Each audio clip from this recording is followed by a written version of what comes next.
Nicolas Deveau, enseignant géomatique à Super Gros Montelier, les images sentinelles pour le suivi de la vigueur de la vigne. Bonjour à tout le monde, donc Nicolas Deveau. J'enseigne la géomatique au sein de l'école de Montpellier Supagro, donc ici même. Et du coup, nous, on s'est posé une question avec Bruno Tisser, de savoir si on pouvait arriver à intégrer les images Sentinelle-2 dans nos cursus d'enseignement, notamment pour initier les étudiants à la télédétection, et comment on pouvait un petit peu leur faire appréhender l'intérêt d'avoir accès à des profils temporels liés à différents types de cultures. Alors nous, la culture majoritaire autour de chez nous, c'est la viticulture. Donc on a essayé de s'intéresser au potentiel, on va dire, des images Sentinelle-2 pour faire un suivi de la vigueur de la vigne au cours d'une saison culturale. Voilà.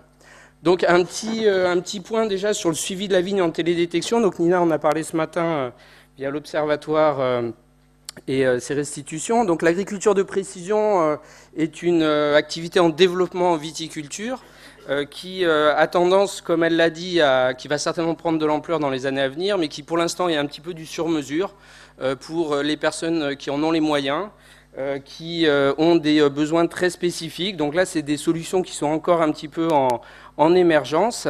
Et ce qu'on peut remarquer quand même, c'est que ça s'appuie largement sur des outils ou en tout cas des produits associés à la télédétection, et notamment à la proxy-détection ou à l'utilisation des drones. Donc c'est des solutions qui utilisent majoritairement ou qui s'orientent vers de la très haute résolution spatiale. On va vouloir faire de la segmentation intraparcellaire, on va vouloir présenter des cartes très fines d'un point de vue spatial, et on remarque que l'acquisition des données brutes nécessaires à la production de ces produits finaux sont souvent longues, laborieuses, pas laborieuses au sens où c'est pas possible, mais ça demande beaucoup de calculs, beaucoup de traitements, et donc ça engendre des coûts assez importants associés à ces données.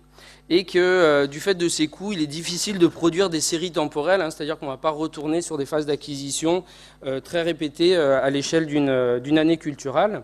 Et du coup, c'est dans ce contexte qu'on se positionne, ou qu'on positionne notre travail, avec justement la possibilité ou pas, c'était vraiment un test, oui, non, de savoir si les données Sentinelle-2, par rapport aux caractéristiques spécifiques de satellites, pouvaient permettre de produire un profil temporel à partir de simples mesures de NDVI, qui est un indicateur qui peut être critiquable, mais qui est facilement appréhendable par des étudiants en initiation en télédétection, et qui permettrait de rendre compte de l'évolution de la vigueur de la vigne au cours de la saison culturelle, avec, dans l'idéal, une appréciation à l'échelle de la parcelle. Donc ça, c'était notre échelle d'analyse. Et du coup, en recherchant un petit peu dans la littérature scientifique, on s'est aperçu que finalement, il y avait très très peu de choses sur les séries temporelles adaptées, ou en tout cas produites sur des cultures de vignes, et que les seuls éléments ou informations qu'on pouvait toucher concernant les profils théoriques concernaient des courbes théoriques justement évoquées par des spécialistes en viticulture, mais qu'on trouvait peu de choses en littérature scientifique.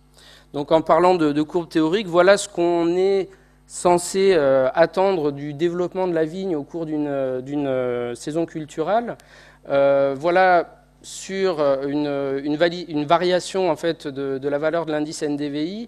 Voilà comment va évoluer une parcelle de vigne. On va avoir une phase de, on va dire, sortie d'hiver, avec la phase de débourrement qui va donner lieu à la production des feuilles, qui va permettre d'arriver à un optimum ou un maximum de volume végétal disponible sur chacun des ceps de vigne, et qui va après donner lieu à la phase de véraison et de maturation des baies jusqu'à la période de vendange et de sénescence de la plante, qui va clôturer la saison culturelle. Et en parallèle de ce développement à peu près naturel de la vigne, on va avoir un certain nombre d'actes techniques au champ, qui vont être notamment tout ce qui est tout ce qui concerne les travaux de palissage et de rognage qui vont avoir une influence sur le volume de végétal disponible dans la parcelle et donc perceptible par le satellite.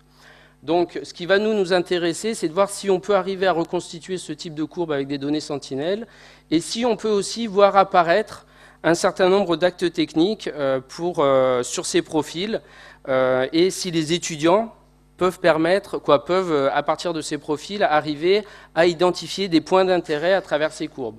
Donc, toute la courbe ne nous intéresse pas forcément dans sa globalité, mais il y a un certain nombre de points de référence qui vont permettre de définir des points de départ, les localiser dans le temps, éventuellement définir des notions de retard de culture ou de définir des optimums, à quel moment ils apparaissent, et des tendances, c'est-à-dire la vigueur réelle au cours notamment de la phase de débourrement. Est-ce qu'on va être en avance ou pas sur les prévisions attendues dans une parcelle? Alors, à cette phase-là, on en est très loin de n'importe quel recoupement avec des modèles agrophysiologiques. Là, on est vraiment sur une approche de production de matériel pédagogique à vocation d'initier les étudiants sur ces produits. Donc l'étude a été menée de mars à octobre 2017, donc l'année dernière, sur des parcelles du domaine du chapitre, qui est un domaine expérimental rattaché à l'école, mais qui se situe à une vingtaine de kilomètres d'ici, au niveau de la commune de Villeneuve-les-Maglones, donc en bordure de mer, qui dispose de 46 parcelles viticoles, qui présentent l'avantage d'avoir des âges assez variables, d'avoir des cépages hétérogènes et des itinéraires techniques différents. Il y a notamment tout un ensemble d'expériences en cours sur des évolutions, un peu des itinéraires techniques menés au champ, développés par l'INRA pour essayer de modifier un petit peu les pratiques agronomiques autour de la viticulture, notamment quant à l'usage des produits phytosanitaires. Donc on a une diversité des configurations au champ qui est relativement intéressante.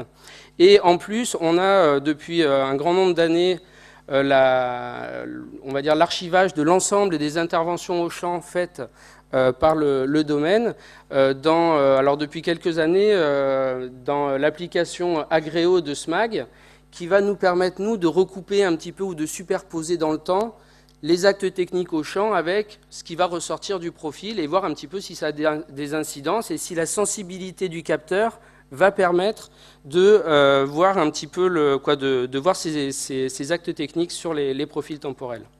On a utilisé donc des données Sentinel-2A issues, alors il y a une période on disait Muscat, mais maintenant a priori c'est Maja, c'est ça ou en tout cas c'est celle dont on dispose sur la plateforme TEIA, et avec un produit réflectance livré en niveau de correction 2A.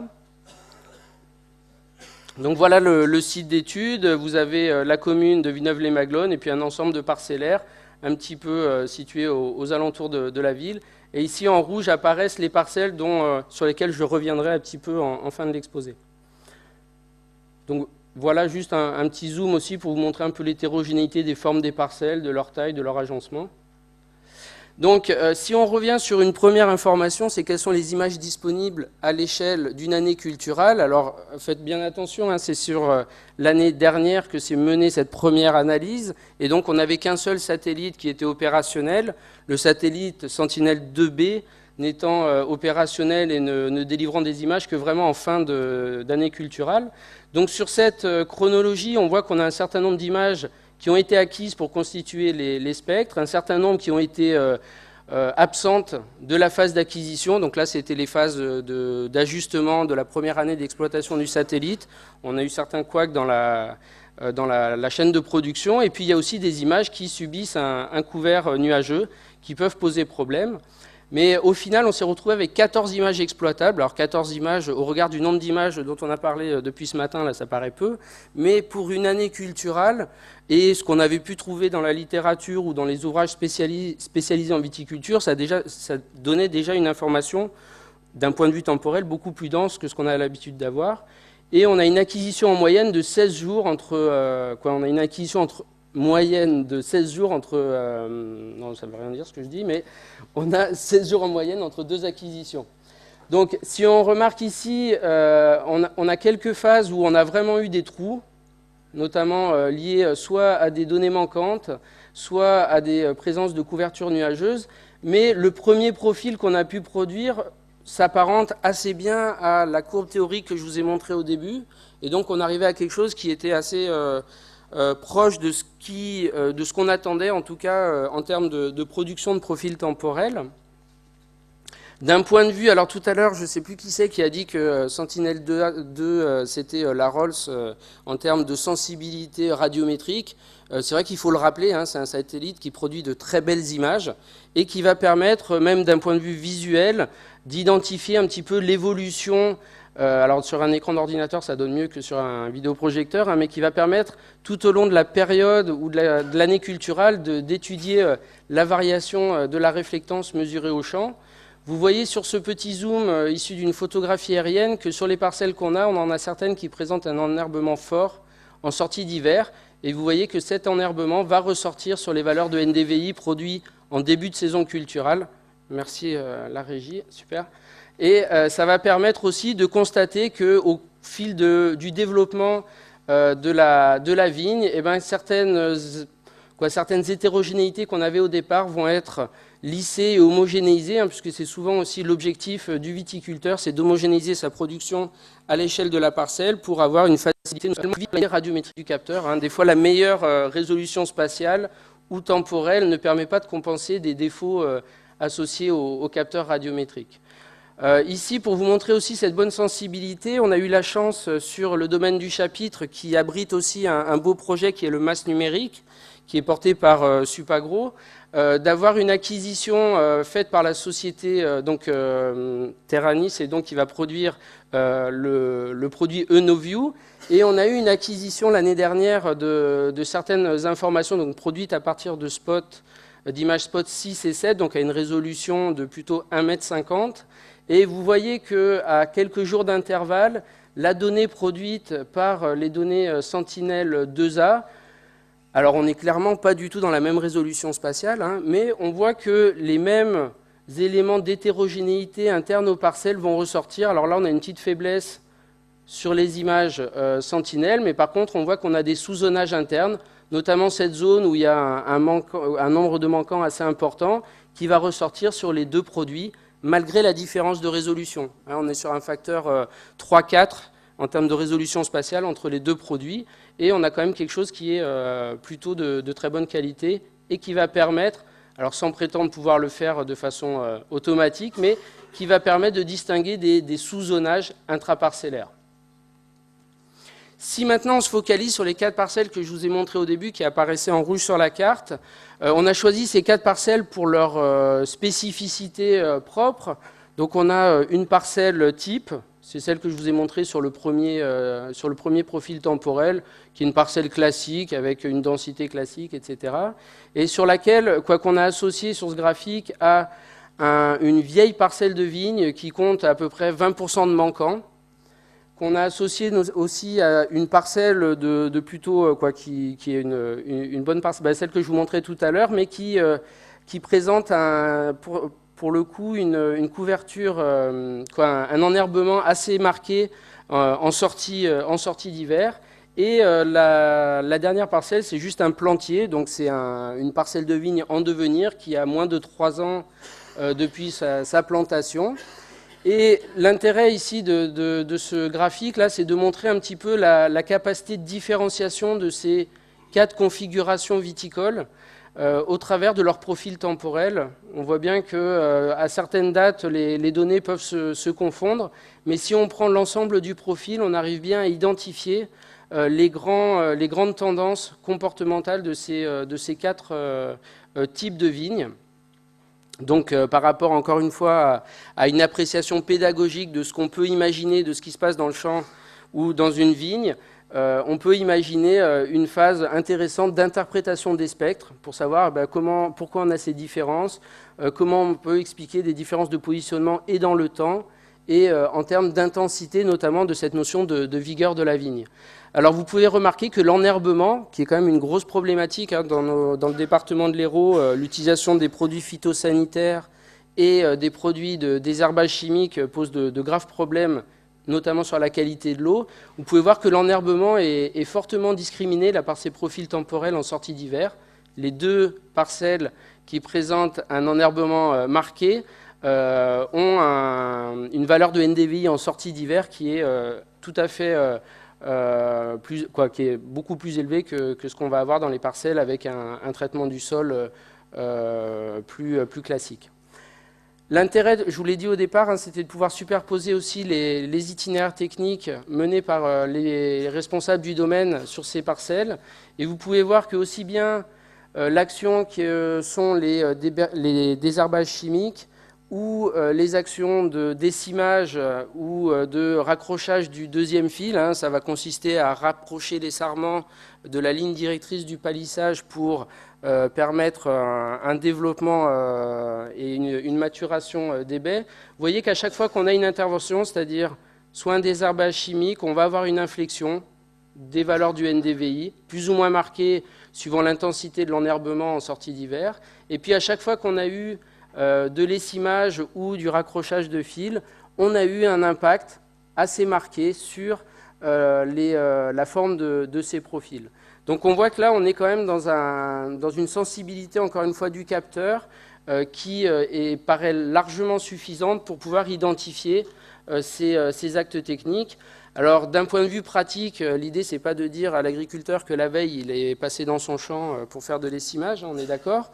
Mais par contre, on pourrait imaginer, vu la résolution spatiale de ce satellite, d'imaginer des études à des échelles beaucoup plus grandes, des échelles départementales, etc., notamment pour faire des suivis d'estimation et des pratiques de désherbage chimique qui, encore une fois, posent des problèmes, notamment sur la qualité de l'eau, mais qui sont en train d'évoluer dans le département et à l'échelle de la France, et qui peuvent aussi permettre à l'agriculteur d'avoir, ou à des organismes de certification, d'avoir des estimations au regard de ces courbes de vigueur du volume foliaire disponible en chacune des parcelles, ce volume foliaire étant un des paramètres d'entrée pour calibrer les doses de produits qu'on va épandre dans les parcelles. Et ça, il y a un suivi assez normé sur l'ensemble des domaines viticoles qui va permettre, on peut l'imaginer à travers ces produits, d'avoir des appréciations plus générales de ce qui se passe à l'échelle d'un département ou d'une région. C'est ma dernière diapositive de conclusion.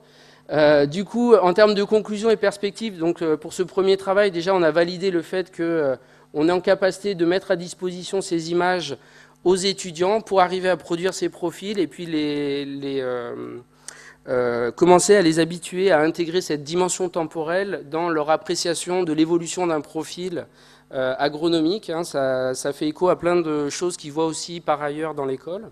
Et donc on a vu à travers les quelques profils que je vous ai montrés qui étaient les plus remarquables, qu'on est capable d'identifier les grandes étapes de développement d'une parcelle, qu'on est capable d'identifier des actes techniques qui vont influencer le volume foliaire intraparcellaire, qui est une variable qui peut nous intéresser ou qui peut intéresser des organismes de suivi sanitaire de la vigne.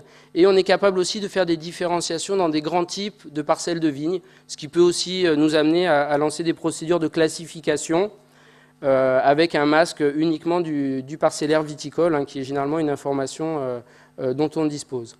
En termes de perspective, on va essayer de refaire cette année l'acquisition sur l'année culturale en cours, avec cette fois-ci les 2 satellites, pour limiter les périodes sans acquisition, affiner la forme des spectres qu'on va obtenir, et puis aussi arriver à estimer un petit peu le temps de production réel de ces données, puisque l'année dernière, on était en phase un petit peu de rodage du premier satellite. Cette année, l'idée, ça serait de voir un petit peu quel est le temps disponible, ou le temps nécessaire entre l'acquisition et la production et la récupération de l'image par les utilisateurs pour la production de ces profils. Et on réfléchit aussi à essayer de tester cette approche sur d'autres régions viticoles, notamment pour voir comment va être gérées les problématiques associées à la couverture nuageuse, au mode de conduite, etc. Encore une fois, nous, notre domaine là d'études se situe en bord de mer, et du coup, on a une couverture nuageuse très faible, ce qui ne va pas être le cas, par exemple, de la région champenoise ou de la région de la Loire, qui pourraient être intéressés par ces approches, mais qui, eux, subissent une couverture nuageuse beaucoup plus importante. Voilà. Merci de votre attention. Merci beaucoup.